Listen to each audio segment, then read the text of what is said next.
यानी जो ब्राह्मण वंश के राजा हैं उनके लिए स्वर्ण की कुर्सियां, जो क्षत्रिय वंश के राजा हैं उनके लिए चांदी की कुर्सियां, जो वैश्य वंश के राजा हैं उनके लिए संगमरमर की कुर्सियां, और जो शूद्र वंश के राजा हैं उनके लिए काष्ठ की कुर्सियां।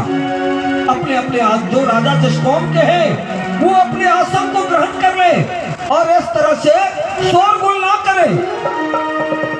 सर्व शुभ सज्जनों राजेंद्र वीरगण, कछकाल मौन व्रत हो सुन लीजिए मोहम्मद वचन। ये भक्त दिव्य सभा है विदेह राज की, महिपाल माल भ्राज शबे तख्त ताज की। रोशन जवाहिरात से जो मंच जगमगे वो मंच विप्रवंशियों के हेतु है धरे। चमचम चमकदार जो चांदी के कुर्सियां वो मंच क्षत्रिय वंशियों के हेतु है धरे। यहाँ बिल और संगमरमर से जो मंच है बने वो मंच वैश्य वंशियों के हेतु है धरे। यहाँ दिन पीछे बेल बूटे कटे काष्ठ के ठठे वो मंच शूद्र वंशियों के लिए है एक से एक सटे। निज स्थल पर बैठकर शोभा बढ़ाइए, गुलशोर मेरे सज्जनों हरगिज ना मचाइए।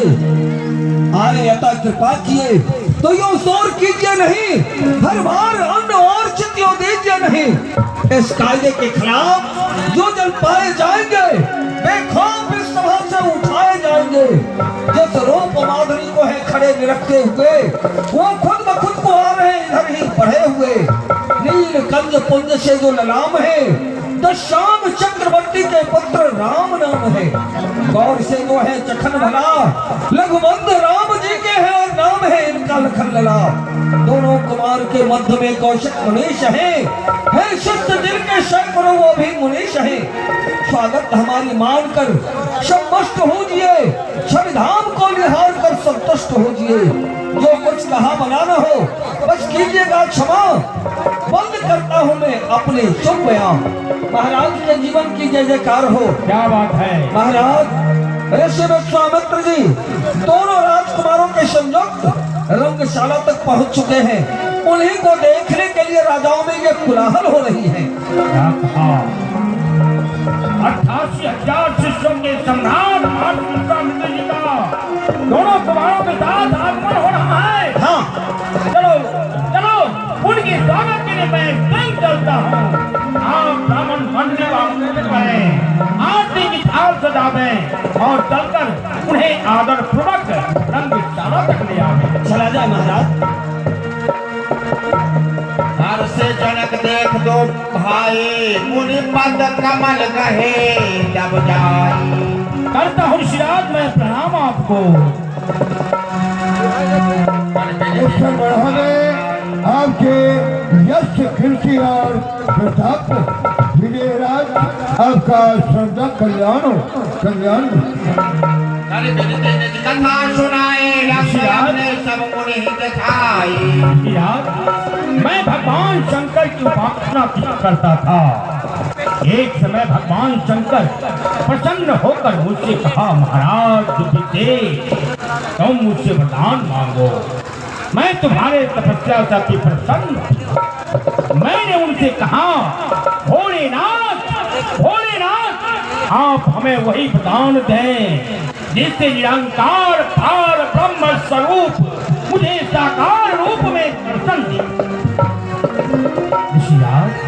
उन्होंने मुझे एक धनुष प्रदान किया और जाओ जनक इस धनुष की पूजा करना, इसी की सेवा से तुम्हारा मनोकामना पूर्ण होगा। मैंने वही किया, उस धनुष को लाकर मैंने उस दिन से पूजा पाठ बंधन करना शुरू कर दिया। मैं ब्रह्म मुहूर्त में गंगा स्नान जाया करता था और वहां से वापसी होने के बाद पूजा अर्चन बंधन करके ही आता था।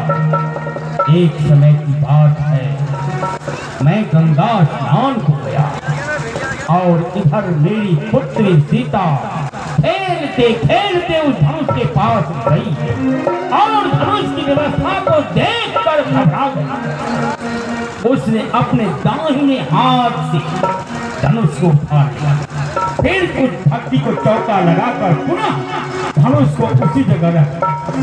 मैं जब गंगा स्नान से वापस हुआ, मैं धनुष की सेवा कांड को देखकर खुश हो गया। लोगों से पूछा, इस धनुष की सेवा कार्य किसके द्वारा हुआ? लोगों ने बताया कि महारानी पुत्री, आपकी पुत्री सीता जो है उसी ने धनुष की सेवा कार्य। ऋषिराज, मैंने उसी समय ये प्रतिज्ञा किया, जो भी इस धनुष को दो खंड कर डालेगा उसी के साथ सीता का विवाह रचाऊंगा। वही शुभ मुहूर्त आ गया है। ऋषिराज, ये राजे लोग देश देश से आए हुए हैं, आपके उपस्थिति की प्रतीक्षा थी। अब आप जो आज्ञा हो सेवा करने के लिए राज्य आप सबका सराहनीय है। धन्य महाराज, आपने ये बहुत अच्छी रचना किया है। इस रचना से मैं अत्यंत प्रसन्न हूँ। मैं आपको आशीर्वाद दे रहा हूँ। विधाता आपकी मनोकामना को अवश्य पूर्ण करेंगे, इसमें कोई संदेह की बात नहीं है। आप अपने हृदय में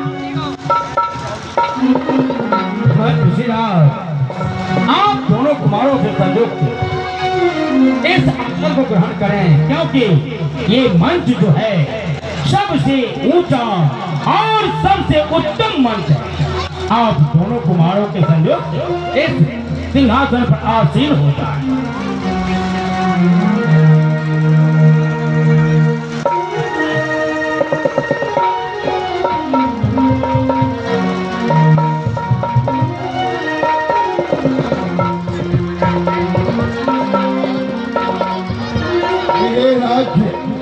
मैं आपकी भक्ति भाव से अत्यंत आज आपने जो रचना किया है उस रचना में बहुत सारी व्यवस्थाएं आपको करनी पड़ेगी।